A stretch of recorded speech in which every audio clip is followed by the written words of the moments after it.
আসসালামু আলাইকুম। আমি বর্তমান অবস্থান করতেছি ঢাকা সদরঘাটে। আর আপনারা দেখতে পাচ্ছেন সবার শেষেই বরিশাল থেকে যাত্রী নিয়ে ঢাকা সদরঘাটে আসে পারাবত 12 এবং আজকে সবার আগে ঢাকা সদরঘাটে আসছে এম খান 7 এবং তার কিছুক্ষণের মধ্যেই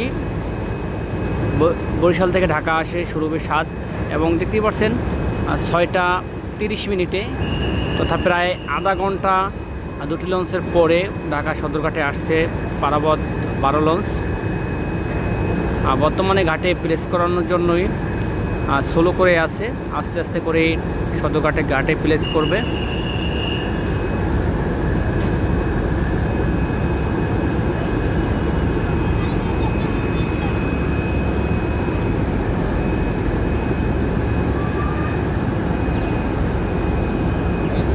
আর দেখতে পাচ্ছেন ইতিমধ্যে দুটি লঞ্চ ঘাটে এসে পৌঁছে গেছে।